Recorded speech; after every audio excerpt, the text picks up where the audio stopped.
Olá, meu nome é Marcos Carvalho Lopes e este é o podcast Filosofia Pop. Este é o nosso episódio número 203 e recebemos o professor Daniel Tourinho Pérez para uma conversa sobre o que é esclarecimento. A questão o que é o esclarecimento tem por mote a resposta dada por Kant para essa mesma pergunta, publicada em um jornal em 1783, em que o doutrinador alemão logo de início afirmava que esclarecimento é a saída do homem da sua minoridade, da qual ele é o próprio culpado. Vamos discutir o significado dessa busca por autonomia. Daniel Tourinho Pérez é professor da UFBA desde 1994 e um dos grandes especialistas brasileiros em Kant, autor de diversos artigos, intervenções na imprensa e do livro Kant, Metafísica e Política. O Filosofia Pop é um podcast que aborda a filosofia como parte da cultura. A cada 15 dias, sempre às segundas-feiras, a gente vai estar aqui para continuar essa conversa com vocês. De forma intercalada com nossos episódios normais, de quando em quando, vamos apresentar episódios de entrevistas temáticas especiais. Você pode encontrar mais textos e informações no nosso site, filosofiapop.com.br. Temos página no Facebook, perfil no Instagram, no Twitter, canal no YouTube e nosso e-mail é contato@filosofiapop.com.br. Vamos então para a nossa conversa com Daniel Tourinho Pérez sobre o que é esclarecimento.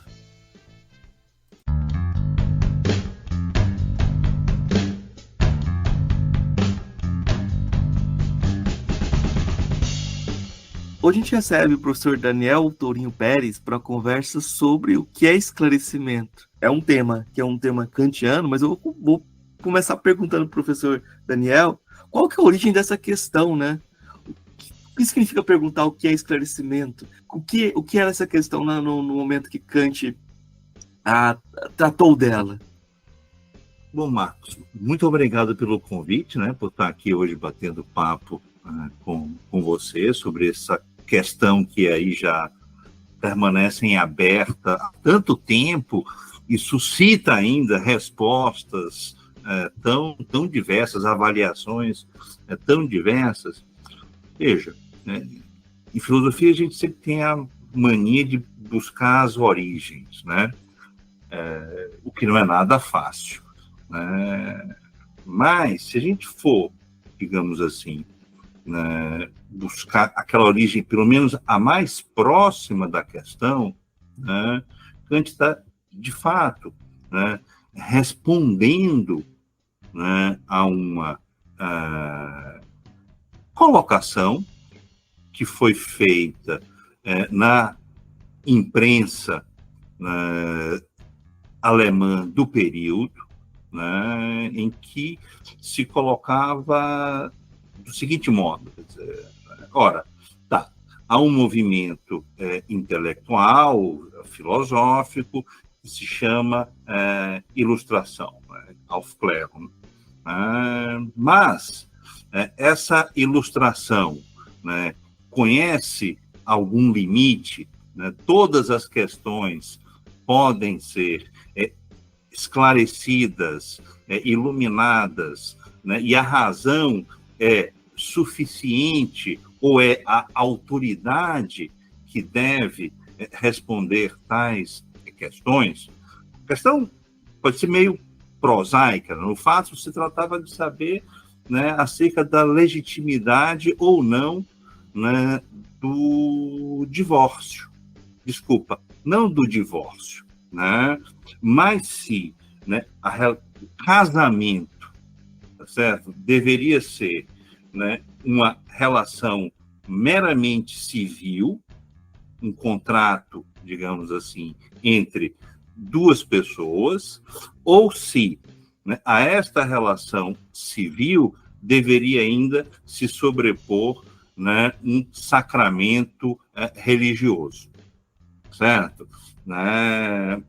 Os iluministas, digamos assim, ou pelo menos uma parte importante da ilustração, via no casamento uma relação meramente civil, no qual a religião não deveria interferir, pelo menos não deveria ser aquela autoridade que realmente selava o vínculo entre duas pessoas.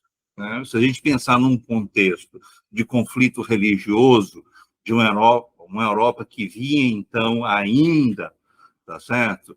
Né, vivendo as consequências da reforma, da cisão da Igreja Católica entre católicos, protestantes, também num contexto de uma comunidade judaica presente ali, bastante forte, quer dizer, relações inter-religião seriam impossíveis, né, se, né, o casamento fosse uma relação sagrada, ou seja, né, precisasse, né, ser reconhecida pela igreja. Então, aí, olha, mas se é assim, tá certo? Se é uma relação meramente civil, né, entre dois indivíduos, né, uma parte importante, digamos assim, estaria sendo deixada de fora, e isso poderia significar, digamos assim, uma afronta. Poderia, não, era visto como uma afronta, né, à religião e, portanto, um sinal de decadência moral. Então, um pouco vai por aí. Tá certo? Até onde vai a ilustração? Será que essa ilustração tem autoridade sobre a religião? Né? Se a gente pega o texto de Kant, de 1784, né, e traz ele para próximo de um texto anterior, Crítica da Razão Pura, né, agora não me lembro realmente se na primeira ou na segunda edição, mas numa passagem do prefácio, que a gente vai dizer justamente que a religião é uma daquelas autoridades que deve submeter-se à crítica, tá certo? Né? Então, o contexto era um pouco esse. E o Kant escreve justamente na defesa da ilustração, tá certo? Dizendo, olha, não há uma questão que possa ficar protegida, certo? Pelo menos, né, se, né, a ilustração reconhece questões que ela não pode responder, essa deve ser o resultado de um processo de limitação, de autocontenção, digamos assim. Né? Não é a religião que vai impor limites à ilustração, e sim o contrário, para Kant. Tá? E, bom, e para boa parte dos filósofos ilustrados, tá? Para boa. Agora, veja, boa parte não significa todos os filósofos ilustrados, ou pelo menos não significa todos os filósofos que reivindicavam, tá certo, para si pertencer a este movimento, né? Tá? Você tem posições dentro da ilustração que são frontalmente contrárias umas às outras. Ambas se reivindicavam ilustradas. Né? Você tem um filósofo como Kant, tá certo? Que vai afirmar o primado da razão. Né? Depois a gente pode até discutir o que é essa razão, tá certo? Né? Frente à religião, ou seja, a prática filosófica, a prática de colocar questões e de buscar respostas frente à prática religiosa, né? Mas você tem também, de outro lado, filósofos como Meiners, que hoje são menores, que hoje não são mais lidos, que hoje foram simplesmente esquecidos, tá certo? Né? Que tinham uma visão diametralmente oposta à de Kant, considerando-se ainda um partidário da Ilustração, diferente de autores como Hamann, né, que queriam estar fora da Ilustração, tá certo? Que eram contra a Ilustração. Né? Meiners pretendia, né, ao mesmo tempo, manter-se dentro do movimento da Ilustração, né, mas numa perspectiva não emancipatória, digamos assim, né, mas aí sim, né, de dominação, né, da Europa frente, né, aos outros, enfim, povos e tal.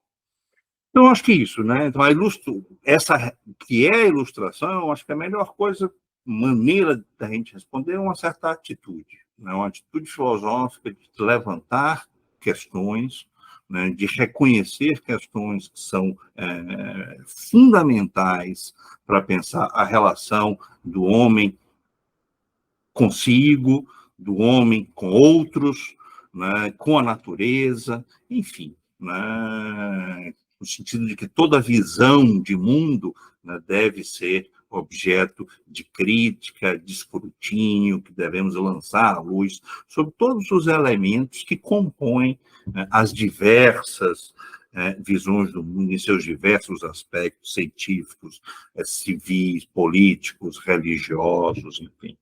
Então, eu acho que é mais uma atitude. Agora, claro, né, que aí você tem uma certa escola, você tem grupos que se filiam uns aos outros, que vão se aproximando por afinidades conceituais, né, e por aí vai. Né? Talvez assim, eu acho que eu tenha respondido um pouco essa primeira questão. Né? Agora, claro, o conceito de você pegar um texto como o do Adorno, dialética do esclarecimento, aí o termo Aufklärung tem um sentido muito mais amplo. Né? É um pouco a própria dialética da razão, da racionalidade, como é que ela vai ao longo, né, do seu percurso se desenvolvendo e aparecendo, vivendo aporias, vivendo tensões. Mas, historicamente, sempre, olha, o que é a ilustração? Kant está, me parece, preocupado, né? Ainda que não tenha essa dimensão mais ampla, ele estava mais preocupado com um debate que dizia respeito à liberdade de pensamento naquele período específico, às vésperas da Revolução Francesa, né? Numa Alemanha que vinha passando também, a Alemanha na Prússia, né? Que vinha passando, né, por uma certa, digamos assim, tensões internas, se pedia, né, censura, como certas questões não pudessem ser discutidas, porque isso poderia levar a um certo, digamos assim, ameaça à ordem instituída, né, e por aí vai. Para o ouvinte que está chegando ao tema agora, ele vai encontrar um monte de sinônimos, né? Esclarecimento, ilustração, iluminismo, às vezes luzes, né? Eu acho que tem uma dificuldade até para situar o tanto de sinônimos que existem para essa ideia também de Aufklärung, né? Geralmente o pessoal da filosofia vai recorrer à palavra alemão para desfazer esse monte de palavras em português, né? Eu queria que você comentasse um pouquinho sobre isso. Como é que você situa essas várias traduções, assim? Porque eu acho que isso é importante também. Quando você falou do esclarecimento, eu percebi isso, assim, a gente usa várias palavras para dizer coisas diferentes também. Se tenta manter o termo Aufklärung, né, ele acaba, né, ele pode ser traduzido de mais de uma maneira. Né? O Rubens optou, num texto fantástico dele, Quem é a Ilustração, traduzir Aufklärung por ilustração. Né? E aí ele está pensando justamente a ilustração como este momento da Europa do século XVIII. Tá? Basicamente, né, século XVII, século XVIII. Tá? Então, como um período histórico. Tá? A gente pode até ir avançar um pouco mais. Quem é a ilustração, né, no fundo, é como se Kant tivesse, né, precisando, de fato, quem é o ator político que melhor representa a ilustração, e aí para Kant vai ser Frederico, né, aquele déspota esclarecido, que, ao menos em tese, tá certo? Né, exige uma estrita observância na ação, mas que nos dá liberdade para pensar né? E a aposta de Kant é que essa liberdade de pensar vai acabar, de algum modo, né, influenciando nas relações políticos, sociais e tal. Então, essa é uma maneira. Outra maneira de traduzir Aufklärung é esclarecimento, como o Guido opta na dialética do esclarecimento de Horkheimer, e Adorno. Por exemplo, Guido, o tradutor da dialética do esclarecimento de Adorno, e Horkheimer, que é esse movimento mais longo que vem desde os gregos até, tá certo?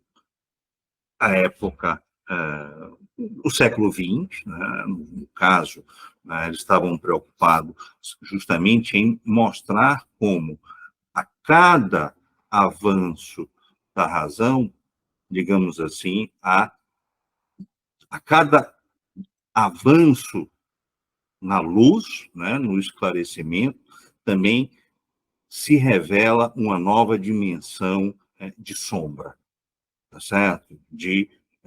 Do seu contrário, tá?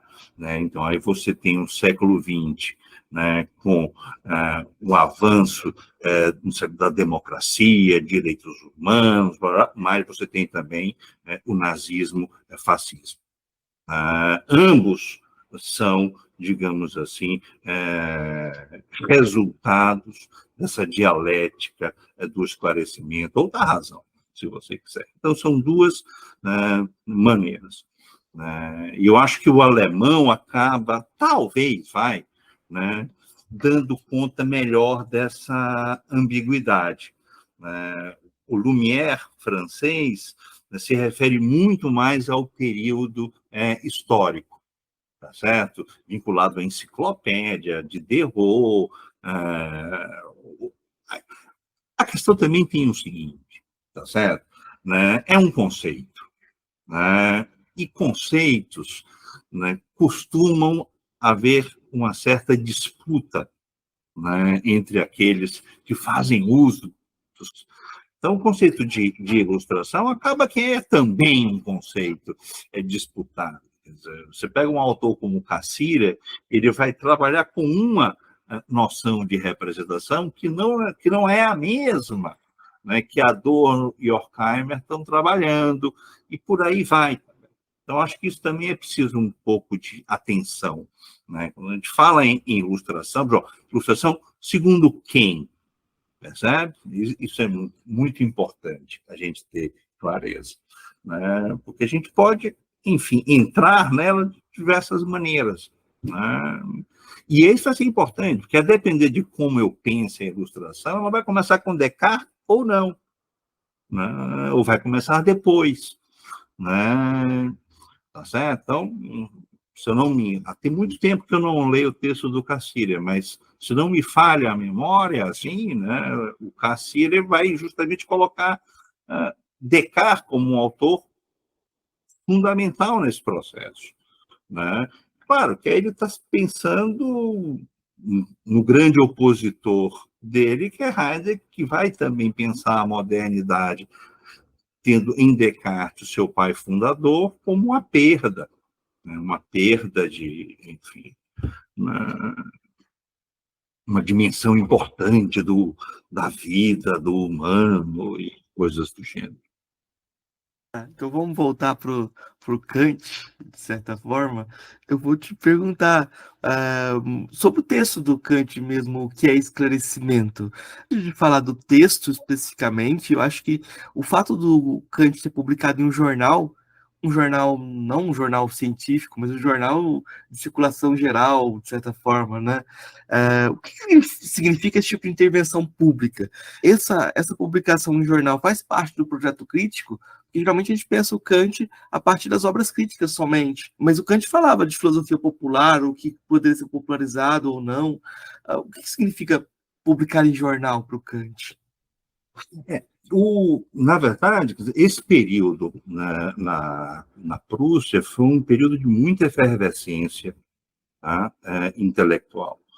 Né? Foram fundados vários periódicos. De fato, não eram periódicos especializados, no sentido de uma revista ou de um periódico científico hoje, né? Mas eram periódicos que recebiam contribuições também científicas, certo? Também científicas, né? Na verdade, a fronteira aí, né? Essa é uma das questões da ilustração, a fronteira entre o que é conhecimento científico e o que é conhecimento vulgar, tudo isso está aí mostrando uma certa porosidade, certo? Há certas questões que eram relevantes para a ciência, mas que eram relevantes também, né, para as pessoas comuns, justamente porque colocavam em xeque, né, pilares importantes dessa visão de mundo dessas pessoas, né? Então, realmente, você tem uma grande quantidade de periódicos, e esses periódicos, isso é interessante, eles estão sempre vinculados a um certo projeto político, certo? Muitos estão vinculados a universidades. Essa é outra coisa super interessante de se pensar. Quer dizer, a Alemanha, né, nesse período aí, né, já um pouco antes, né, ela também tem um florescimento no número de suas universidades muito grande. A Prússia e o Império Romano, Germânico, enfim. Né? Então, são várias universidades que vão sendo criadas, e essas universidades são polos intelectuais, mas claramente tem aí também, né, uma certa ambição, digamos assim, ou intenção política. Então, esses periódicos, havia muita discussão. O que é interessante é que, veja, era um sistema complexo. Na França também você tem a mesma coisa. Você pega durante a Revolução Francesa, a quantidade de publicações, né, que surgem é algo realmente impressionante. Né? Mas era um sistema complexo. Quer dizer, você tinha os clubes, né? Kant tinha lá uma sociedade das quartas-feiras, que eram alguns filósofos que se reuniam, colocavam lá suas conversas, né? E isso se desdobrava em textos, né, que eram publicados. Por exemplo, o texto do Kant, muito contemporâneo a ele, o que é a ilustração, tem também um texto de Mendelssohn que responde à mesma questão. E o que suscitou esse texto de Mendelssohn teria sido um debate que ocorreu nesse clube de amigos, certo? Que é a Sociedade das Quartas-Feiras. Então, você tem vários passagens, né? Você tem um grupo privado, tá certo? Que, de repente, né, encontra numa revista, né, vai e sai do âmbito privado de discussão e vai para o espaço público, muitas vezes para testar uma ideia, para ver, né, que tipo de reação ela gera, tá certo? Eu me referi a um outro, a um autor que foi contraponto a Kant na ilustração, o Meines. O Meines funda em Göttingen também um jornal, ele e o Feder, né, e é um grupo que justamente vai se colocar, né, como contrário, né, ao movimento filosófico que estaria ali sendo orbitava, digamos assim, em torno de Kant, que buscava os resultados da filosofia crítica, que via na filosofia crítica um avanço. Né? Meines vai justamente em Göttingen, junto com Feder, criar um polo de resistência ao kantismo. Né? E foi muito, na época, foi muito bem sucedido, a gente poderia dizer. Meines publicou de modo muito profícuo, quer dizer, muito mais do que Kant. Ele foi muito mais lido pelo grande público do que Kant. Né? Não é fácil você encontrar um leitor para a crítica da razão pura, tá certo? Não é um texto, né, exatamente agradável de se ler. Os textos de Miners, não. Tinham um apelo, história da humanidade, história do mundo, né? A história do gênero feminino. Eram textos que tinham um apelo público muito grande. Tá? E você tinha um público sedento por questões dessa natureza, por textos dessa natureza. Tá? Você se referiu à filosofia popular. E, de fato, havia um movimento filosófico, né, que se chamava filosofia popular, né, do qual Miners é um representante, Garvey é outro representante, tá certo? Bom, agora me ocorrem esses dois. Né? E o que a filosofia popular justamente procura, tá certo? É falar com esse público muito amplo. Do ponto de vista filosófico, digamos assim, eles têm um vínculo muito forte com a ilustração escocesa, tá? Com os filósofos iluministas do Enlightenment, pronto, agora a palavra em inglês, escocês, Hume, praticamente. Mas não só, né, que é a filosofia do senso comum, que depois vai também ter um impacto muito grande na Alemanha. Né, tá? E Kant é meio, digamos assim, diz, olha, essa coisa de filosofia popular, tudo bem, né, mas é preciso, né, ter clareza acerca dos conceitos que são utilizados, né? É preciso investigar, né, os fundamentos que tal filosofia alega possuir, tá certo? Né? E portanto, né, ele vê com muita desconfiança essa filosofia popular. A fundamentação da metafísica dos costumes, por exemplo, uma parte central, tá certo, dela, né, justamente se trata de mostrar que essa filosofia popular, né, não leva a sério, né, os princípios que ela própria está afirmando, né, esposar. Né? Então, é como se ele dissesse, olha, filosofia popular é isso aqui, mas então vamos, né, digamos assim, lançar luz sobre esses princípios aqui e ver, né, que consequência a gente está. Né? Tá? Então, esse é um ponto super importante.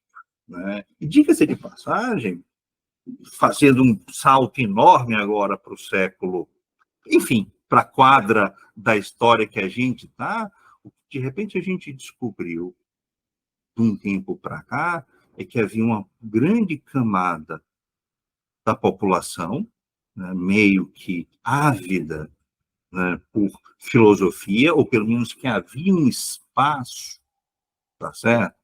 Que havia se deixado em aberto, certo? Que as pessoas desejavam a discussão filosófica, o tratamento, e que foi ocupado por uma filosofia, entre aspas, de péssima, né? Não diria nem qualidade, índole, digamos assim, tá certo? Índole, né? Por uma indecência filosófica, né? Que respondia pelo nome, bom, já morreu, deixa para lá. Né?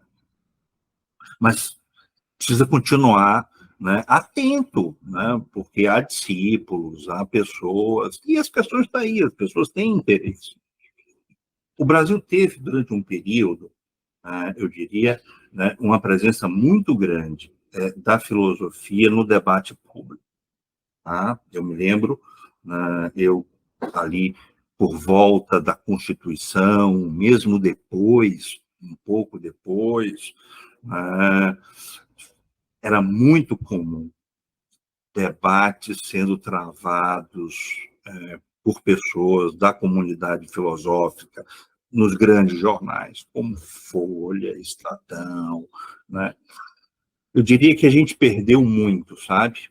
Não só espaço, mas perdeu também em termos de qualidade do debate. Perdemos em qualidade do debate, o que é uma pena, né? Porque aí ocorre o que ocorreu. Né? Você tem um espaço vazio, ele é ocupado, não tem jeito. Certo? Mas, enfim. Então, tentando voltar, né, para Kant, eu acho que, né, o debate público é fundamental, tá certo? Né? É fundamental. Tá? Por quê? Porque, em última instância, nós somos seres que nós vivemos em sociedade, que vivem um com os outros, né? E o modo como as nossas relações são determinadas dependem do modo como nós pensamos essas determinações.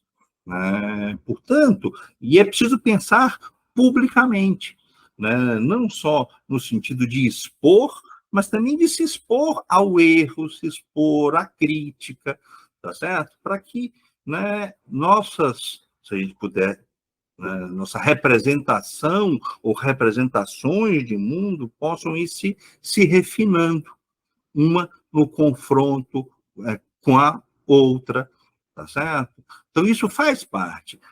Aí não é tanto a noção técnica de filosofia, não é metafísica, tá certo? Mas há, digamos assim, o próprio Kant diria isso. Todo mundo tem um seu quê de filósofo, no sentido de que todo mundo tem a sua visão, né, os seus juízos morais, e esses juízos morais têm pressupostos. É preciso discuti-los, e discuti-los publicamente. Né? Eu acho que isso é algo muito importante para a filosofia. Né? Mas eu acho que são duas noções diferentes de filosofia que estão em jogo aqui. Não é uma só. Né? É um trabalho mais técnico, certo? Que aí são feitos nos departamentos, né? Na comunidade filosófica, e é um outro trabalho, né? Que é o público que faz. Né? Mas a gente não tem muita simetria entre a posição do Kant, porque naquele momento a universidade estava se estabelecendo como espaço, né? E esse Também. estabelecer-se como espaço significava essa publicidade também da conversação para gerar o espaço. Então, até a própria institucionalização das áreas e das posições dentro da filosofia estava acontecendo. Então, a distinção entre, como você disse antes, há um espaço turvo ali na distinção entre o que seria o debate científico e o debate público. Havia um espaço para a conversação ficar mais ampla. Você comentou uma coisa interessante, como a gente tinha debates públicos importantes. Quando teve na década de 90, houve uma mesa redonda entre o Bento Prado, o Paulo Arantes, o Hort, o Dr. Dac, e o pessoal ficou impressionado porque de fora eles viram que o jornal estava cheio, o jornal dava a página inteira, e era um debate assim, como se fosse... na Alemanha não tinha esse espaço para o pessoal estava dando espaço para um debate filosófico como em outros lugares não existia, né? Realmente a gente parece que não tem mais essa força, e quando tem essa força não tem o debate, tem só posições sendo descritas. Por isso eu vou voltar lá no Kant e vou te perguntar, a gente vai entrando na conversa sobre um termo, vamos falar de um conceito dos mais complicados. O que é a autonomia da razão e o cumprimento da tutela? O que significa isso para Kant? Porque se a gente foge, a gente pode... Eu acho que nesse ponto todo mundo quer ser kantiano, né? O pessoal da filosofia, ninguém rompe com Kant. A ideia de autonomia da razão parece ser um mote contínuo, né? Para Kant, a ideia de autonomia é fundamental. Né? Se você pudesse, digamos assim, né, pensar um conceito que representa o pensamento kantiano seria o conceito de autonomia, né? A ideia de que, né, a razão dá a si mesma suas próprias leis, né? E, portanto,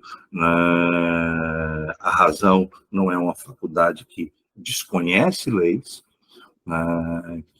que, ao contrário, ela institui uma legislação. Tá? E que ser livre, né, é justamente seguir esta legislação que é instituída pela razão. Tá? Em oposição a essa autonomia, você tem a ideia de heteronomia, né, seria a razão seguir uma lei estranha a ela. A razão seria, portanto, heterônoma, seria tutelada. Ela teria sua liberdade não apenas limitada, né, como anulada. Tá certo? Se eu obedeço a um outro, é como se eu estivesse contrariando minha natureza. A questão mais complicada aí, tá certo? É como é que a gente entende razão. Porque se a gente entende razão de um modo muito forte, tá certo? Quase substancializando esta razão, a gente transforma esta razão numa natureza racional, tá certo?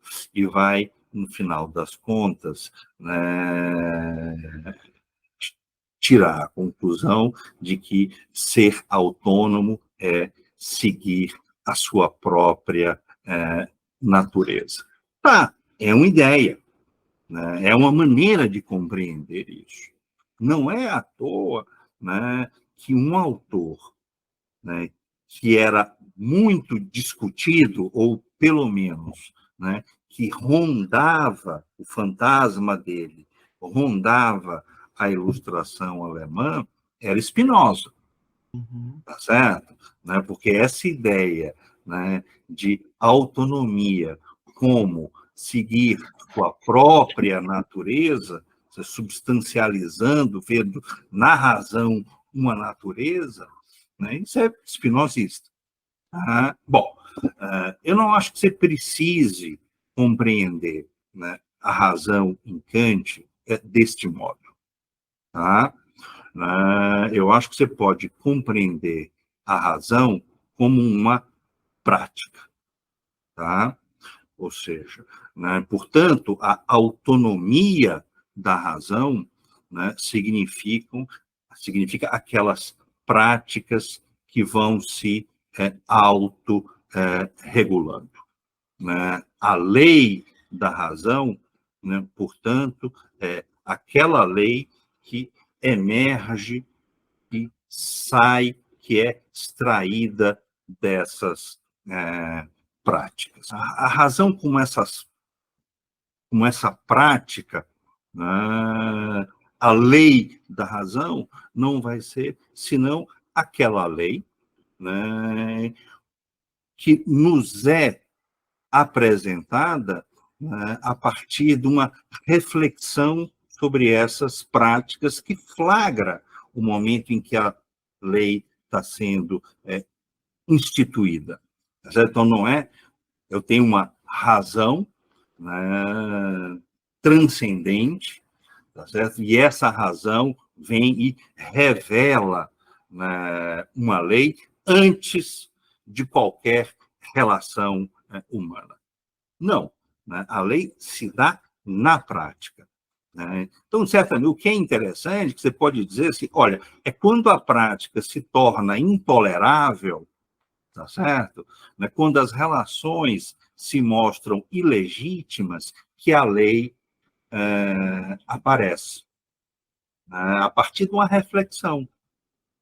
Né? Não sei se está claro o que eu estou querendo chamar a atenção. Né? A lei não é algo que que existe numa faculdade escondida da alma e que busca ser apreendida por uma intuição ou uma visão interior qualquer. Não, né? A lei, ou as leis, se você pensar, as leis políticas, as leis jurídicas, mesmo as leis morais e éticas, elas se dão a partir das relações que a gente vai travando. As leis da natureza, né, elas surgem a partir do quê? Do exercício dos experimentos. Claro, a gente vai dizer, olha, mas nós temos, né, princípios, esses princípios são transcendentais, são esses princípios que determinam a experiência tal qual ela é, então esses princípios não são derivados da experiência.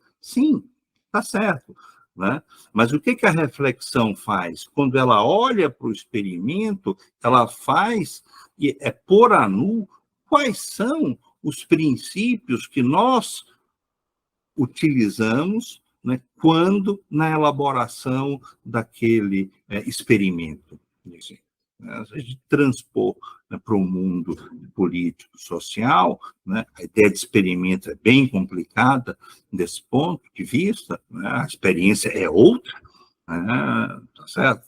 Né, mas não deixa também a política ou o direito, né, vai se revelar a partir do conflito, a partir da tensão, os limites, digamos assim, do meu e do teu, né, não são previamente fixados.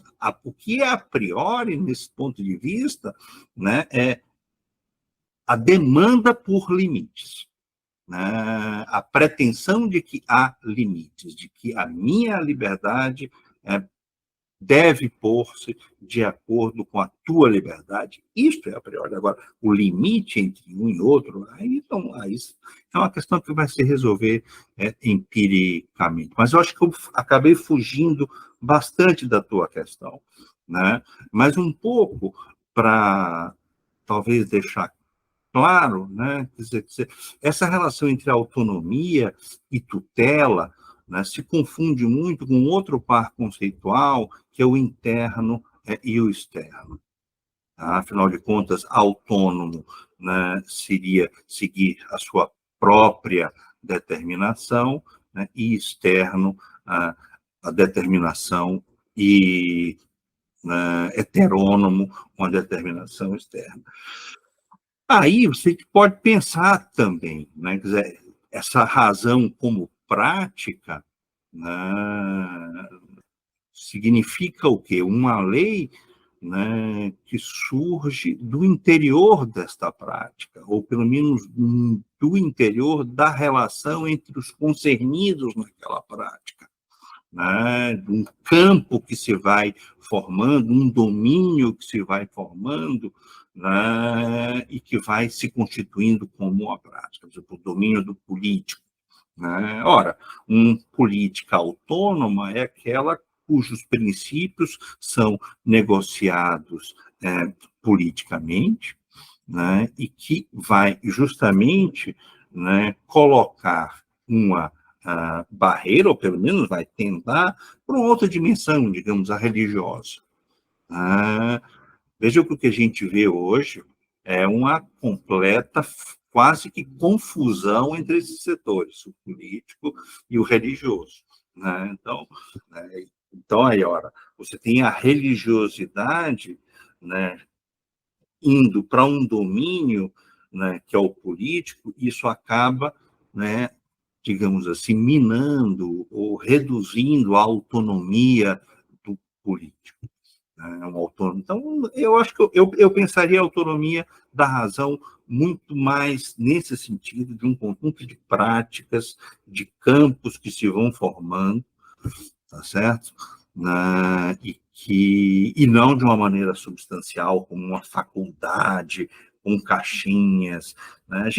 A gente usa isso, tá certo? Mas esse é muito mais um modo de falar, certo? Em termos de faculdades, entendimento, sensibilidade, razão, né, do que propriamente imaginar que nós temos, aqui fica a minha faculdade, aqui fica o meu entendimento, ali é a minha sensibilidade, que há, né, são maneiras distintas de lidar, né, com situações que surgem a partir de práticas. Não, eu acho que tem um aspecto que é importante chamar a atenção, que é o aspecto dessa libertação da tutela e como isso atingia o campo político. Porque o Kant falava, de qualquer forma, pensa, mas obedece. Como é que você vê essa conexão entre o espaço da busca da autonomia e o espaço da transformação do político em Kant? Ele acaba sendo muito conservador em relação às consequências dessa busca. Olha, bom, Kant certamente não era um autor revolucionário, né, tá? Mas também muito longe de ser um autor reacionário. Tá? Eu diria, né, ele é um autor que aposta, né, na revolução, no sentido de que, né, ela representa algo importante, positivo, né, que nós vamos ter ganhos com a Revolução Francesa. Tá? Mas eu diria que ele pensa a política mais em termos de reforma, tá certo? Né, que o bom caminho, digamos assim, a gente não escolhe. Ninguém escolheu, tá certo? Ser revolucionário. A revolução se impõe, tá? Mas isso, a política, não diria também ideal, mas ele diz, olha, a política é reforma. A sociedade muda porque as pessoas mudam. Né? As pessoas mudam o seu modo de encarar questões muito importantes. As pessoas mudam a sua maneira de pensar. E a política precisa refletir, aí no sentido de espelhar essa mudança. As instituições precisam espelhar essa mudança. Tá? Então, ele pensa, aí eu acho, se pode dizer, olha, meio ingênuo da parte dele, tá certo? É que a política se deve realizar a partir de reformas graduais, reformas essas que acompanham, né, o avanço do pensamento. Tá? Mas veja, o avanço do pensamento aí é o avanço do pensamento público, tá certo? Aquilo que a sociedade pensa, os avanços que a sociedade faz em termos de costumes, em termos de valores, tá certo? Tá? Kant certamente tinha muitos pés atrás com qualquer política vanguardista, certo? Ainda que, olha, tá, não se esticou a corda, o pensamento vai acompanhar, certo? Mas no sentido de ir à frente, ele via com muito cuidado. Tá? Então, eu acho que nesse ponto de vista, tem uma expressão que ele gosta, ele usa muito, né? São reformas que se fazem nar, meio passo a passo, né? Sempre um certo gradualismo, você pode dizer. Tá? Eu diria que isso é simplesmente uma posição realista, no sentido de que, olha, é preciso prestar atenção como a sociedade vê certas questões.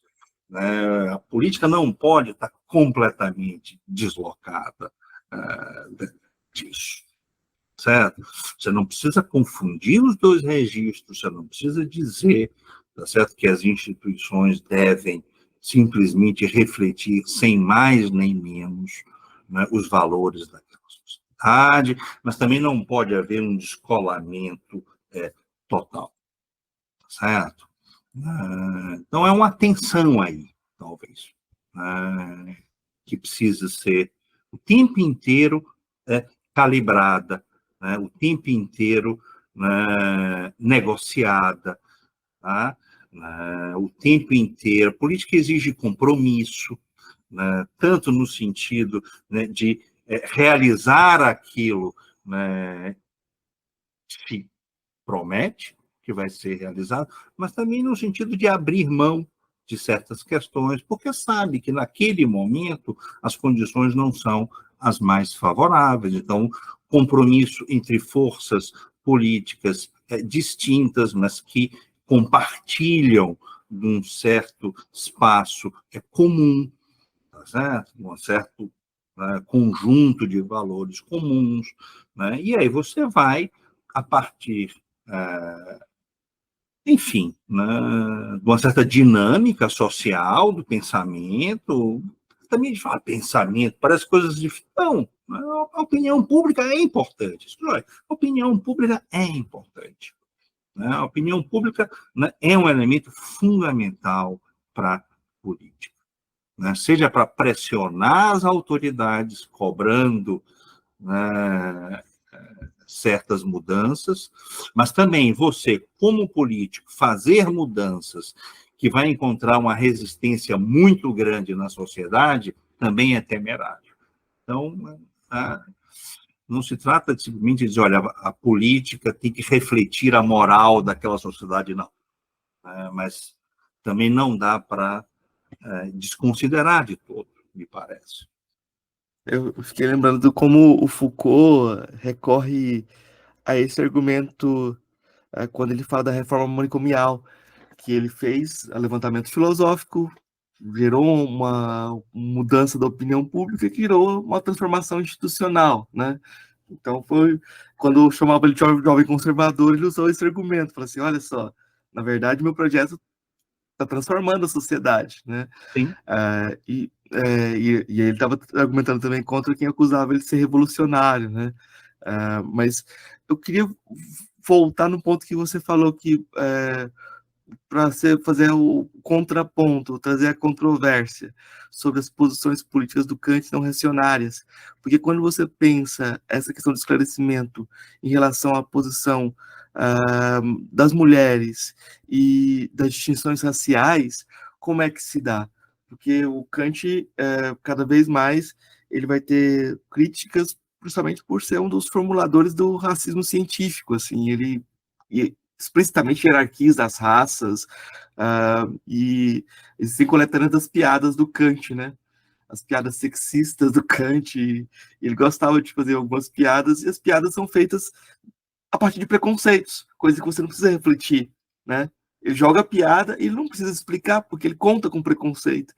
E a nossa opinião pública mudou, né? Então, não funcionam mais as piadas do Kant. Não, certo, não funciona. Então, eu acho muito importante, né, que essas questões estejam tendo a atenção que elas vêm tendo nos últimos anos, certo?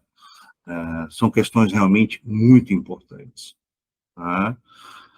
Eu mesmo tenho,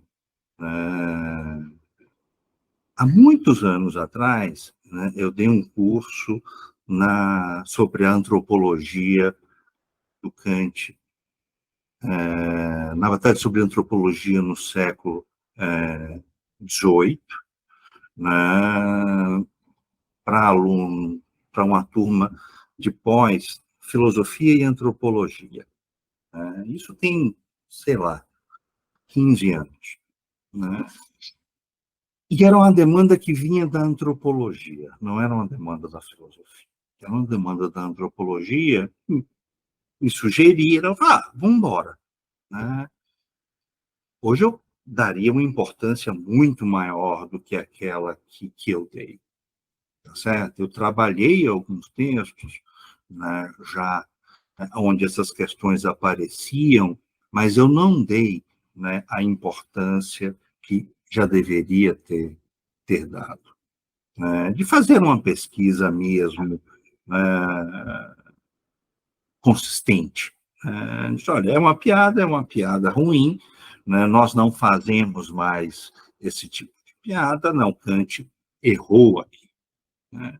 O interessante, né, é, de fato, avaliar esse erro, né, como ele foi possível, por que ele foi possível, né, o que é que... Porque também isso tem a ver, Marcos, com uma questão a qual a gente já tratou um pouco. Né? Pega-se Kant e essas passagens que são muito complicadas, não, são absurdas, tá certo? Né? E com isso se faz um processo contra a ilustração, tá? Como se Kant fosse, né, o representante único, né, da ilustração.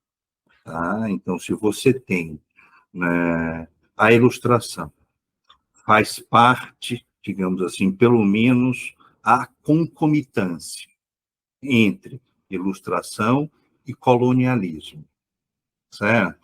Né? Se você não vê no lado filosófico uma crítica, e uma crítica severa do processo colonial, né? Se os filósofos do 18, né, conseguiam conviver bem, né, com a barbárie que foi o processo colonial, né, a ilustração passa a ser não apenas conivente, mas vista como causa do próprio processo colonial, né, numa relação de ou, né, ela justifica o processo colonial, né, ou o processo colonial deriva de uma visão de mundo.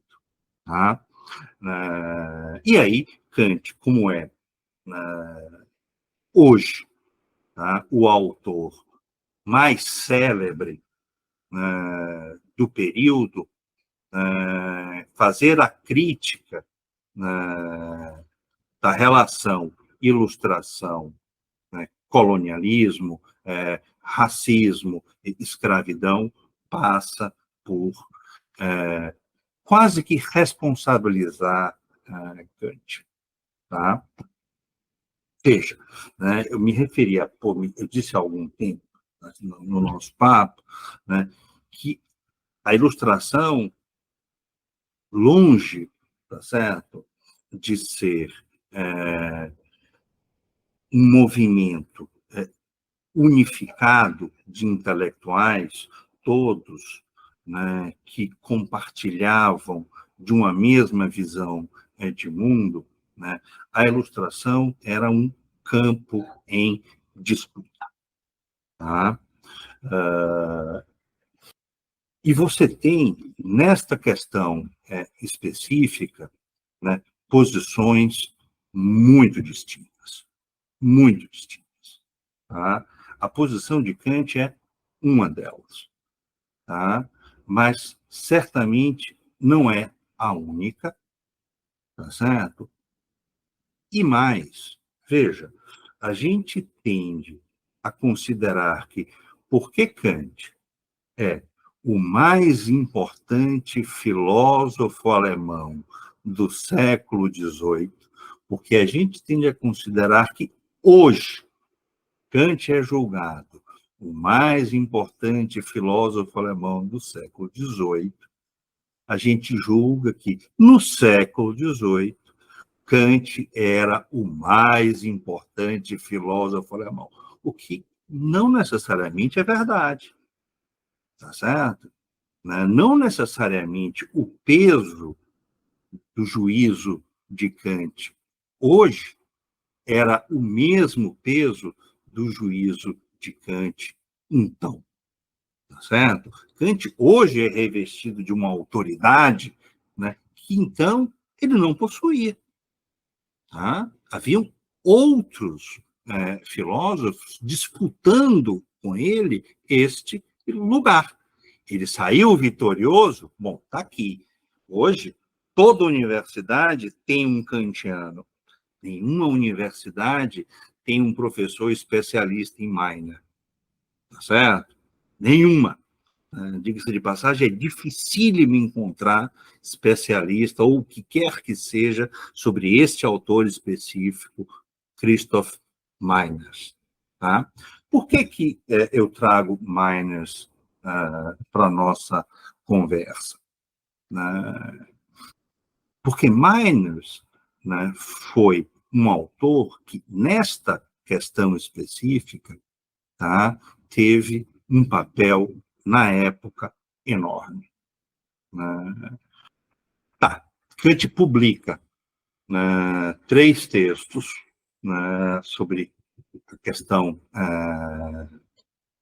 das raças, tá?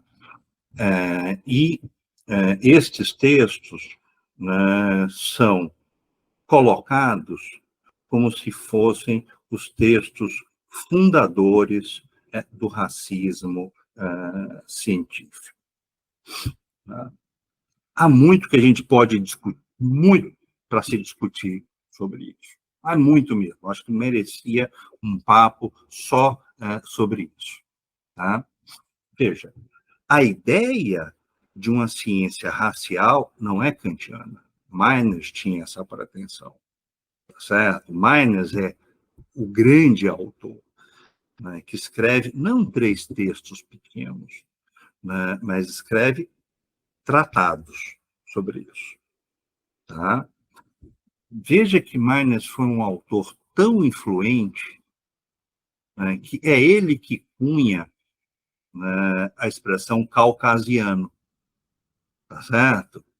É ele que vai dividir a humanidade em caucasianos e as outras.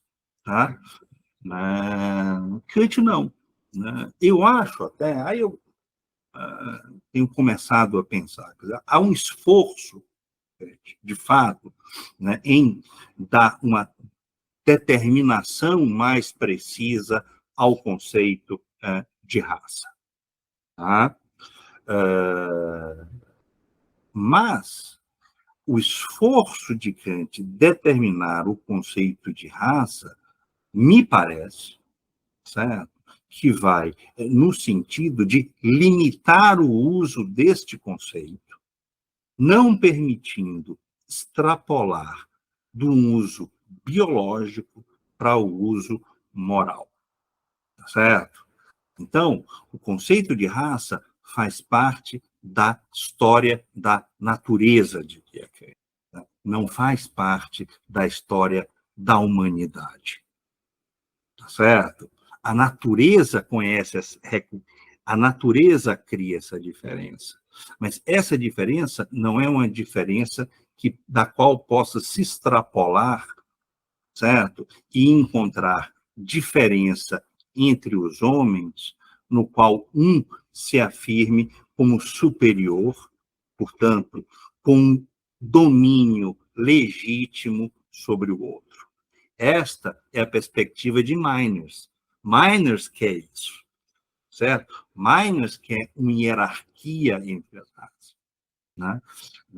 Kant, apesar de passagens muito graves, ele não via na diferença do desenvolvimento civilizatório em povos na África para a Europa uma razão que justificasse, tá certo? A escravização de africanos por europeus. Tá? Meiners, sim. Meiners era um defensor da escravidão. Kant não. Certo? Kant não. Kant tem uma autora muito interessante, a Pauline Kleingeld, que ela faz um texto defendendo Kant, mostrando como Kant, ao longo das suas obras, muda a sua opinião. Tá certo? Então, ele teria uma opinião jovem e os textos que costumam ser referências às críticas, são textos do período do Kant jovem, tá? E ela vai mostrar como, ao longo da sua obra, ele vai pensando essa questão de modo diferente, até que na Paz Perpétua, né, Kant faz, né, uma crítica, e uma crítica bastante dura, da colonização, da escravidão, se referindo, inclusive, ao Haiti. Então, você tem Meiners, que esse, sim, foi talvez o grande responsável, né, por toda a ideologia de supremacia branca, né, que se desenvolve, né, a partir do período. Você tem Kant, que procura circunscrever, né, o conceito de raça num domínio, talvez, aí eu acho que ele errou, tá certo? Para bloquear esse avanço de uma supremacia branca. E você tem a terceira posição, que é de Foster, né, que este, sim, era mais, digamos assim, radical, né, aonde vai fazer uma defesa da diversidade dos povos, da beleza das diferentes culturas, tá certo? Foster, sim, vai ter uma sensibilidade para essa questão que o Kant não tinha. Certamente não tinha um Kant jovem, eu acho que o Kant maduro começa a ter. Eu acho que esse é um ponto bastante bacana para pensar. Como você tem uma certa... Ou seja, se você lembra, né, a questão da razão, né, a gente vai mudando um pouco porque ele vai se tornando mais sensível a essa questão, certo? Lá na Paz Perpétua, ele vai dizer, olha, há um sentimento compartilhado de que uma injustiça cometida no Haiti se faz sentir na Europa, né? Então, a barbárie que ocorre na América, tá certo? Começa a ser sentida na Europa, né? O que significa isso? Olha, a população começa a sentir, a sensibilidade das pessoas as pessoas começam a perceber, né?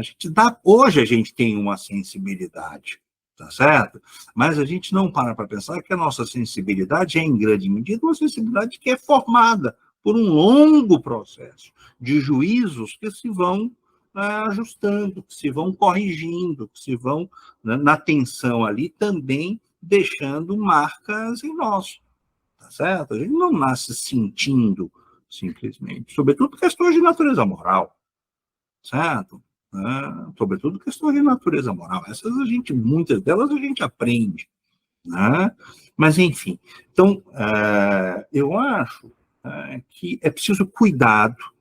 Não é que Kant não possa ser criticado, não, deve ser, né? Kant não viu, né, coisas muito sérias, ou pelo menos não deu a atenção que merecia.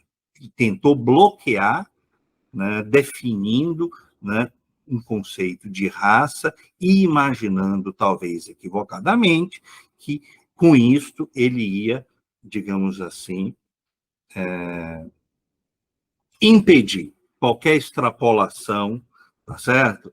Né, do âmbito do biológico para o moral. Mas, eu insisto, quer dizer, e o Foster não. O Foster diz, olha, não dá.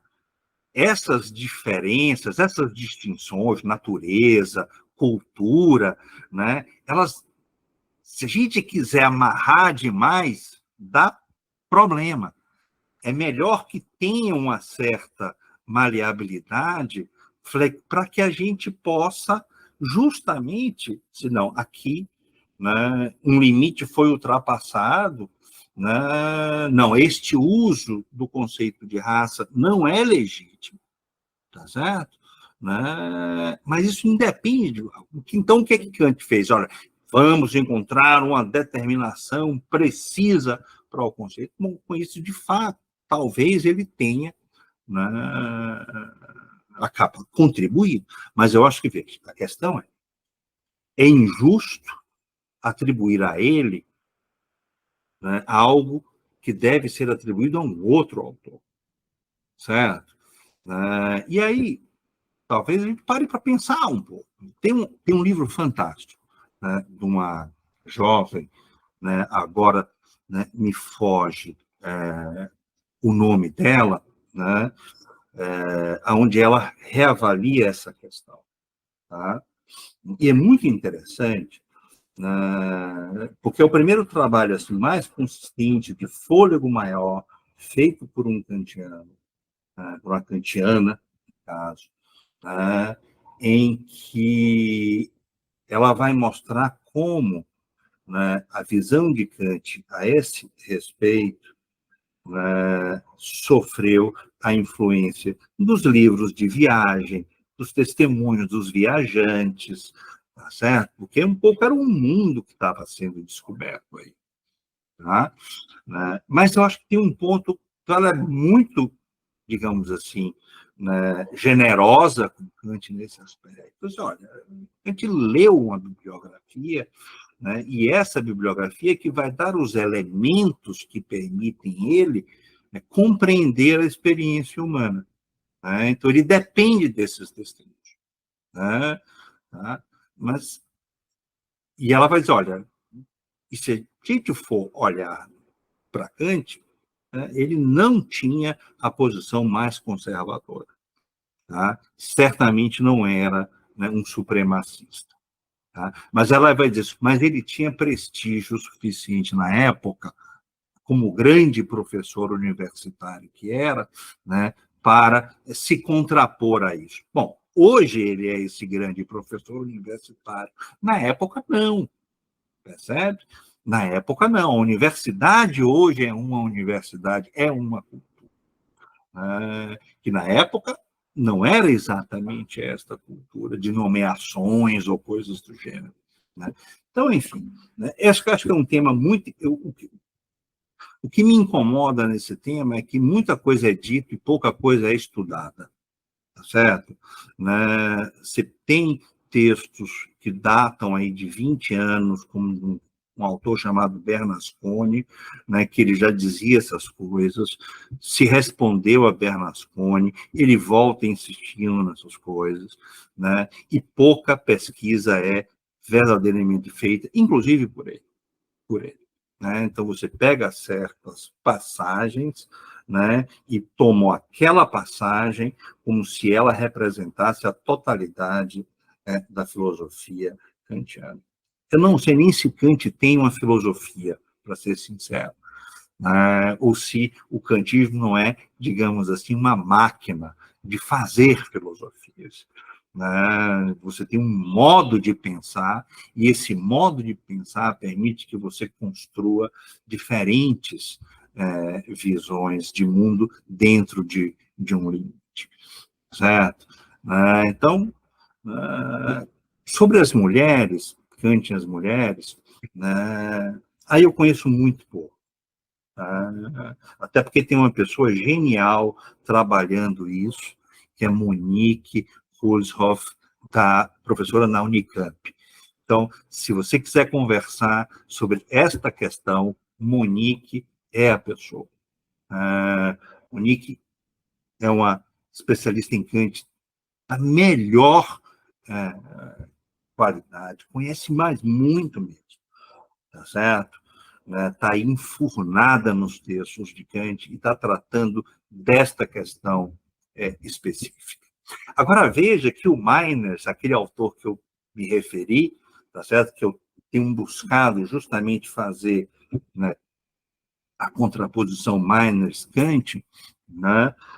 O Meiners não só tem um texto a favor da escravidão, tá certo? Como ele tem uma história do gênero feminino, tá certo? E ele tem um texto cujo título é Qual é a verdadeira ilustração, tá certo? Ou seja, há uma disputa aí muito séria ocorrendo, tá? E Kant acaba entrando, né, ocupando, né, uma posição que não é a dele. É a dele.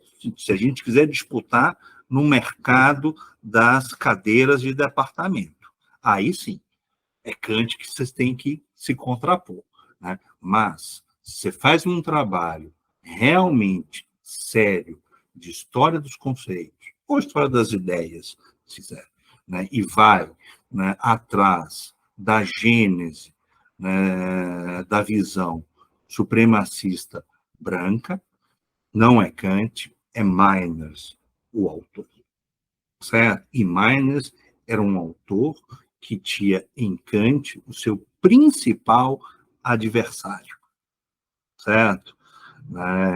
Meiners, Garve, Feder, todos ali da Universidade de Göttingen, né, tá? E que se colocam num projeto anti-kantiano. Então, por isso, eu não exonerar Kant das responsabilidades pelas barbaridades que ele disse, não.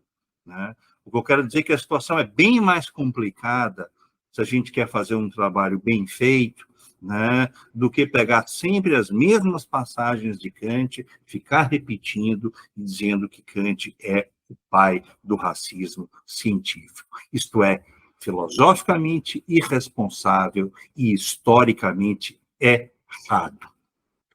A gente tem. Esse é um ponto de debate mesmo, porque a gente tem várias historiadores da história da filosofia que falam de como perspectivas kantianas recortam a filosofia de forma diferente também, tendo em vista essas dimensões raciais depois, né? O recorte dito crítico incorpora um discurso que já estava para além do crítico. Mas uma coisa que você falou que eu fiquei pensando, como é curioso que os cursos mais populares do Kant parece que eram justamente os cursos de antropologia, né? Toda vez que a filosofia se aproxima do popular, ela se treme toda, né? Ela tem uma tendência a perder um pouco da sua força crítica até. Mas eu tenho um colega que fez uma tese de doutorado na geografia falando justamente sobre o iluminismo em Goiás, mostrando como o Marquês de Pombal criou campo de concentração de índios aqui em Goiás a partir das ideias iluministas, né? Então, como é uma atmosfera muito grande, você pegar um autor e puxar, né, tem a sua complicação. Mas a gente tem uma complicação maior ainda hoje, e esse é talvez o ponto que eu queria te perguntar, que é justamente sobre essa ideia de que o que sobra do esclarecimento hoje, né? Porque diante de tantas críticas, não só essas raciais, mas as críticas que se fazem ao eurocentrismo, o que sobra para a gente defender do esclarecimento, quando muitas pessoas começam a fazer um discurso contrário ao esclarecimento, começam a fazer um discurso de encantamento do mundo, estão perdendo o encantamento, né? E aí a gente volta para a questão, é relevante defender o esclarecimento ainda hoje? Por que é relevante? Como é que a gente vai jogar a água suja e preservar o bebê? Veja, eu acho que sempre vai haver a defesa do esclarecimento ou da ilustração, certo? Eu acho que que a gente não pode também abrir mão simplesmente, ou não do universal, tá certo? Não significa, né, que esse universal não vá ser repensado, retrabalhado, né, se veja ou se retrabalhe os seus limites e o espaço, o modo como a particularidade é integrada nele, tá certo? Mas isso acho que desde Aristóteles, né? Conhecer é conhecer um universal. Pensar é um pouco esse esforço, tá certo? Para você encontrar identidades, diferenças, isso é um pouco constitutivo da nossa. O que significa pensar? Então, eu acho que enquanto houver pensamento, vai haver uma defesa da ilustração, o que não significa, veja bem, tá certo?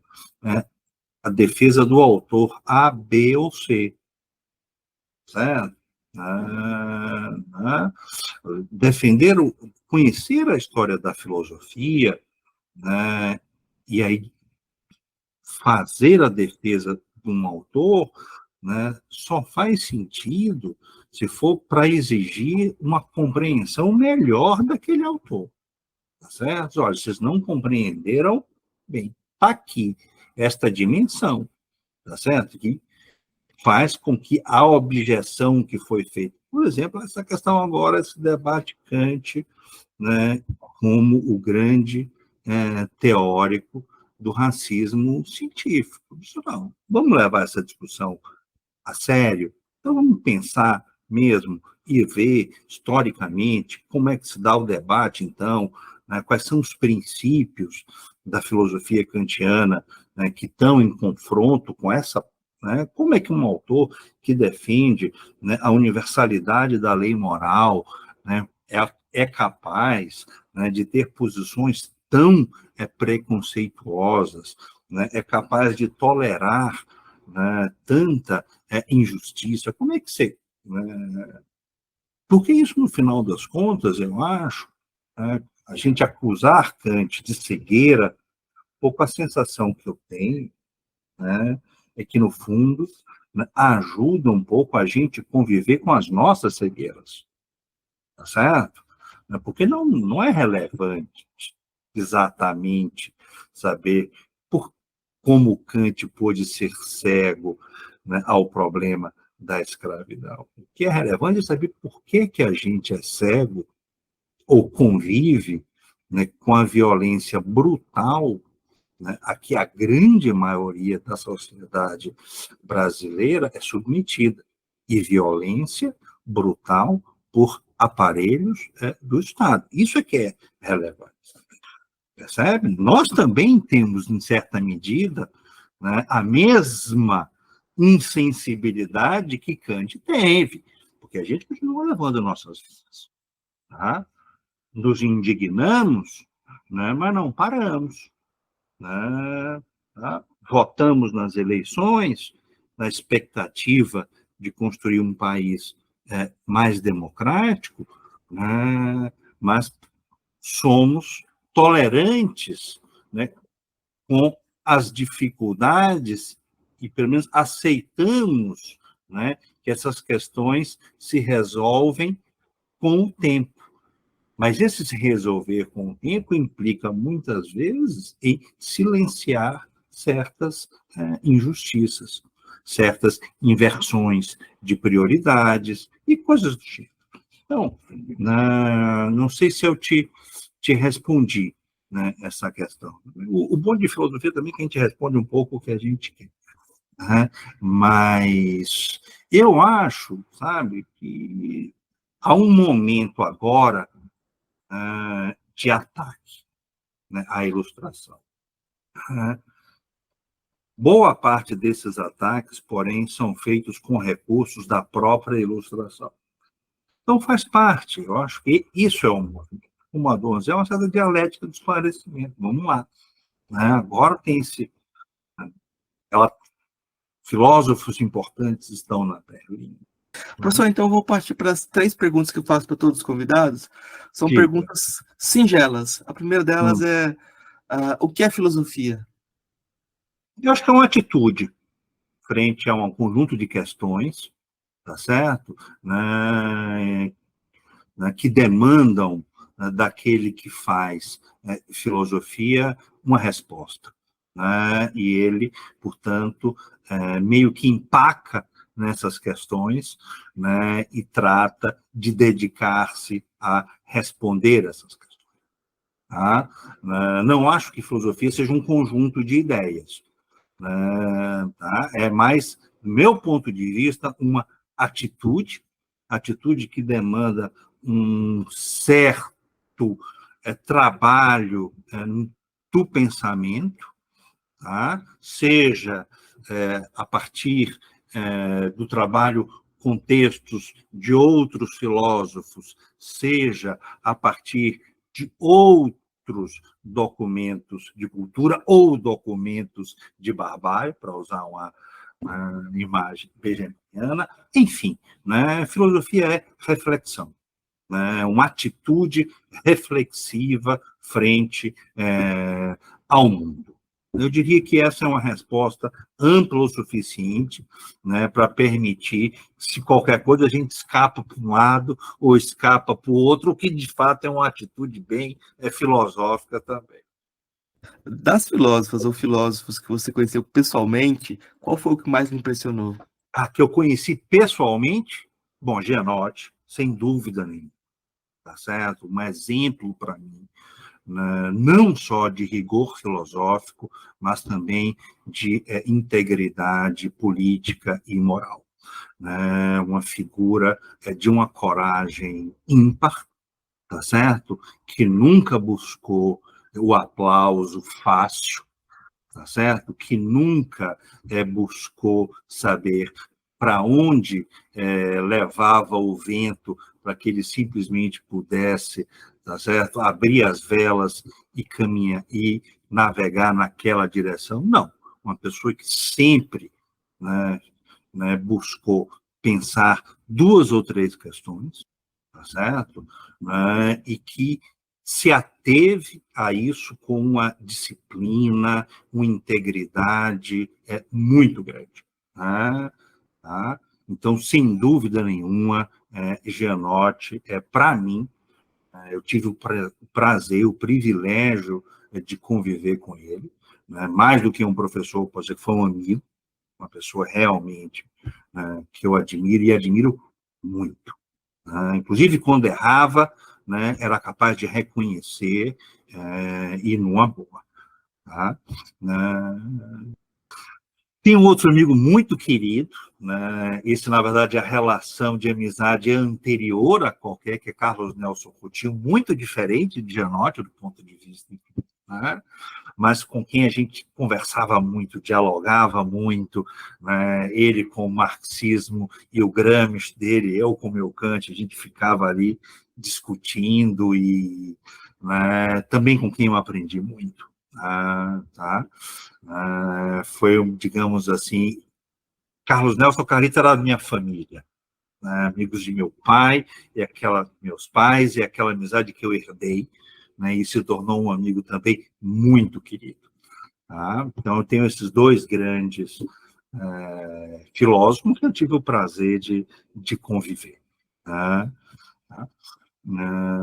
Quem mais? Tem jovens que eu admiro muito, Marcos, bom, jovem, Marcos é da minha geração, mas é uma pessoa que eu também admiro muito, ele tem uma coragem, uma força, e uma determinação. Qual Marcos? Marcos Nobre, Marcos Nobre. é um Isso. cara que eu admiro muito, é um amigo também muito querido. Acho que ele tem buscado pensar, construir ferramentas para compreender o nosso tempo, o que não é fácil. Estou dizendo que eu concordo com ele, mas eu admiro muito o esforço. Acho que, em grande medida, ele tem tido excelentes resultados. Uma outra pessoa que eu gosto muito, bom, fica o Ricardo Terra, uma pessoa também de uma generosidade, um cuidado na formação de jovens pesquisadores, jovens quadros, de criar um espaço para formar novos pesquisadores, que é algo admirável, e é um trabalho muito difícil, tá certo? Você formar pessoas. Ricardo é um grande formador, tá certo? E é interessante que eu acabei criando um pouco, de certo modo, esses três, eles são muito próximos. Claro, não pode deixar de ser, mas eu diria que por aí. E qual a sua filósofa ou filósofo favorito? Bom, Kant seria meio bobagem, se eu dissesse, Hannah Arendt, eu diria, certo? Eu acho que Arendt é, hoje, assim, para mim, uma filósofa que tem tido uma importância muito grande para mim, sobretudo por essa coragem de pensar questões, tá certo? Se lançar realmente ao desafio de pensar, que eu acho muito, muito profícuo. Muito difícil eu ler um texto dela e não ficar absolutamente, né, apaixonado, digamos assim. Eu acho ela realmente... Mas já tem um tempo, né? Alguém mais jovem esteja trabalhando, aí eu acabaria cometendo alguma injustiça, assim, né? Então, não saberia te dizer. Mas um autor que, para mim, é muito importante, tá? E pode não parecer, é Montaigne, né? É curioso, né? Um kantiano eleger Montaigne, né, como, né, um outro autor relevante, né? Mas vem justamente dessa ideia de que filosofia, né, tem uma dimensão de ensaio e de risco, de provisoriedade muito grande. Então, eu quebraria um pouco Kant, dizendo, olha, Kant, né, precisa ser, junto a Kant, você precisa ler um pouco de Montaigne, né, não só pela beleza do texto, que escrevia de modo infinitamente mais bonito do que Kant. Crítica da Razão Pura é um texto incrível, né, mas, por outro lado, uma aridez muito grande, né? A não ser que você respire conceito. Aí tudo bem. Montaigne não, aí é um mundo, né? Então, eu diria que esses três são Montaigne, Kant e Arendt. Né? Talvez seja uma síntese, Montaigne com Kant da Arendt. Tá? Eu acho que em grande medida sim, eu acho que sim. Eu acho que sim também. Professor, eu queria pedir indicações, então. O que o senhor indicaria para os nossos ouvintes de livro que o senhor acha interessante, música, filme, o que o senhor quiser indicar? Tem um filme que está em cartaz que eu acho que vale a pena ver, né, que é Anatomia de uma Queda. Tá? Justamente por ser desculpa, justamente por ser um filme tão difícil de você tomar pé naquilo que está se passando diante da tela. O quão difícil é você formar um juízo acerca de algo. No caso ali, né, uma questão central, por excelência, o juízo mais difícil, né, que é decidir entre culpa ou inocência. Tá? Eu acho que o texto tem o livro, tá? Sempre o texto, né? O filme tem essa grandeza de mostrar o quão complexo pode ser a formar um juízo. Eu acho que a gente tende a... E, às vezes, tá certo? Tem um momento que eu acho particularmente interessante no filme, tá? Em que... É spoiler, né? Mas, enfim, né? O garoto, né, precisa... Ele não sabe, né, se a mãe foi ou não a responsável, ou seja, se a mãe matou ou não o pai dele, certo? Ele não estava lá, né? Porque ele chega em casa, o corpo do pai está no chão, né, caído, e ele não sabe, né, se a mãe matou o pai o empurrando, ou agredindo e ele caiu, enfim. Bom, mas o fato é que em um determinado momento o menino se vê diante dessa grande questão, né?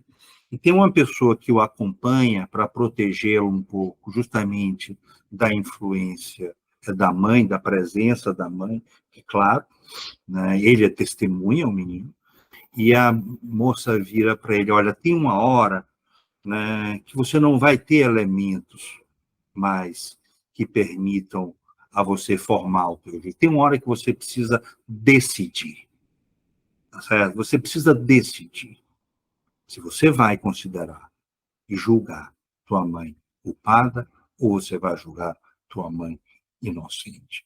Esse é um momento fundamental, né? Nosso juízo, no fundo dependem de uma decisão. Né? Quando nós consideramos ou que já temos informação suficiente e daí podemos julgar, ou quando nós julgamos que não temos informações suficientes, mas reconhecemos que é necessário tomar uma posição. Eu acho que esse é um momento fundamental, né, e que é muito difícil aceitar um pouco, né, que no fundo, questões tão importantes, tá certo? Exigem de nós decisões. Seria tão bom que a gente não precisasse decidir, não é? Que alguém decidisse por nós, só que desde 1784, antes já tinha um textozinho que dizia, olha, não dá. Você não pode ter alguém que decida por você, tá certo? Ser autônomo é ser capaz de tomar sua própria decisão com os elementos que você tem, aceitando as imperfeições que esse seu juízo comporta, enfim, que você compartilha, enfim, e viver com isso. Mas também ser capaz de reconhecer, tá certo? Quando elementos mostrarem que aquela sua decisão foi uma decisão equivocada e você tem que estar pronto para rever as suas decisões. Eu acho que esse é um ponto muito importante, né, deste filme. Tá? Não vou contar o final, mas eu tenho pensado bastante nessa dimensão, sabe? Quase existencial do ato de julgar, né? E desse elemento. Tem uma passagem na lógica, dizia do Kant, onde essa questão aparece. Né, de um juízo com uma proposição verdadeira ou falsa, um juízo não é nem verdadeiro nem falso, né, enquanto permanece um juízo, né, essa passagem, né, é um momento em que se decide, né, se traça entscheid, né, se traça um corte aí, né, se estabelece um corte e você toma uma decisão e vai tomar por verdadeiro ou tomar por falso. Né? No mais, eu não tenho lido muito mais além de filosofia, então. Tá. Pode indicar também, tem alguma coisa interessante que você quer indicar? Não, nada assim que seja grande o suficiente, que mereça, mas são minhas questões mesmo, mais prosaicas e tal. Eu vou indicar com um autor que tem um texto, você citou ele, né? Mas o único texto que eu conheço traduzido dele para o português chama Etnicidade, Cultura e Filosofia, que é o Robert Bernasconi. Esse texto está num compêndio de filosofia do Nicolas Bonin e Sui James. Esse compêndio de filosofia está traduzido em português, é de 2002. Você pode encontrar esse texto lá, Etnicidade, Cultura e Filosofia. E tem essa pegada de crítica à perspectiva eurocêntrica da filosofia. Aí um outro autor que eu vou indicar é o Eduardo Ferraz Franco, que escreveu junto com o Ricardo Júnior de Assis Fernandes Gonçalves o texto Feridas Coloniais do Iluminismo em Goiás, Resistências perante um planejamento eurocentrado, e também o Emmanuel Eze, que é um filósofo nigeriano. Reason, né? A Cor da Razão, a Raça na Antropologia de Kant, mas ele tem um livro... Não, tem em espanhol, você encontra ele em espanhol, mas eu vou dar o título em português, você pode procurar ele em inglês, mas ele tem um livro em inglês chamado Raça e Iluminismo, que tem um compêndio de textos sobre a questão racial. O Manuel Eze também comenta esses textos. Eu acho que os dois caras que estão trabalhando mais, ou trabalharam mais essas questões, são o Eze e o Bernasconi. O Bernasconi tem uma coletânea 4 tomos enormes sobre o surgimento da questão de raça. A gente não tem esse livro, acho que poucas bibliotecas do Brasil têm, mas fica a dica para quem quiser seguir. Esse eu não conheço. Ele fez uma coletânea de... São 4 tomos enormes sobre a questão racial. A gente não tem condição de comprar, professor. A gente tem que arranjar a biblioteca que compre, porque são livros muito caros. Mas quem quiser perseguir essa questão, ele é um dos grandes compiladores dos textos para a gente construir esse debate de forma mais ampla. Mas é claro que a gente está num lugar privilegiado para fazer isso, porque é claro que o Brasil, quando se trata de discutir questão racial, tem a sua perspectiva própria e problemas até específicos, né? A gente quase incontornáveis. Professor, eu queria agradecer muito a possibilidade do diálogo e deixar espaço aberto para suas palavras derradeiras nessa conversa. Bom, então agradeço o convite enormemente. Fico muito feliz por ter tido essa oportunidade, Marcos, de conversar aqui com você e com teus ouvintes.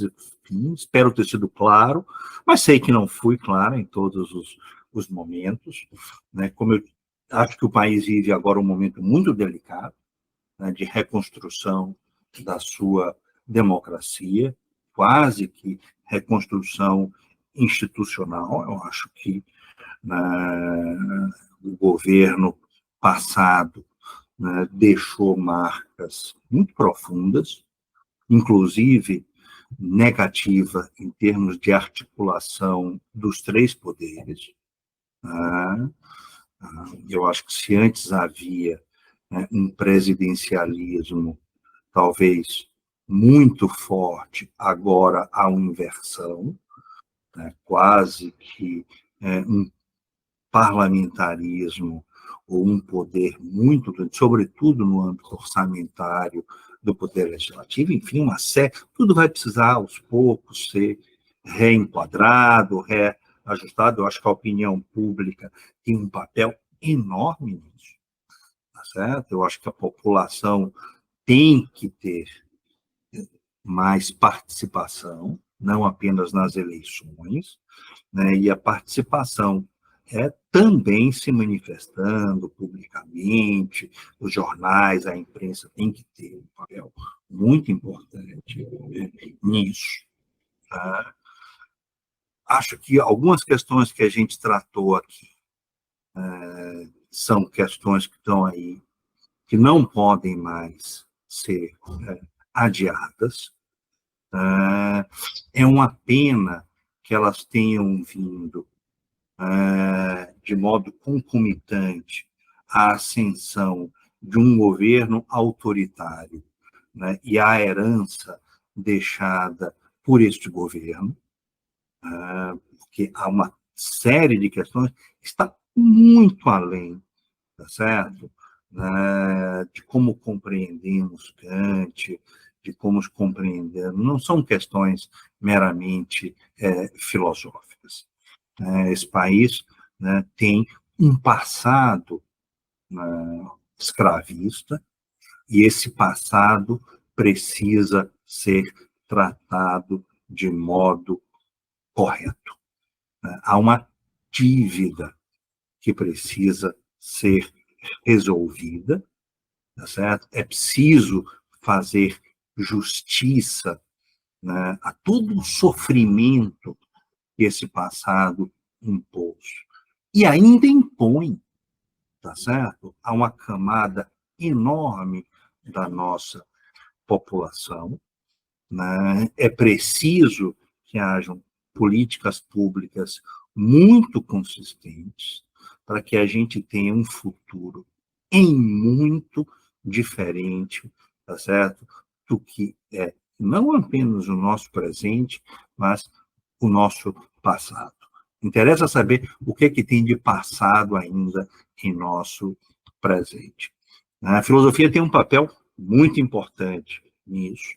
Aliás, tem uma autora que eu acho fantástica, né? Você me perguntou quais são as autoras. É a Iris Young. Tem um texto dela, Responsabilidade Política, né, que eu acho um texto primoroso para pensar estas questões acerca de reparação histórica, acesso à justiça reparadora, o modo como ela enquadra essa questão, ela pensa essa questão, é muito importante. Eu acho que a gente precisa estar engajado nessa discussão.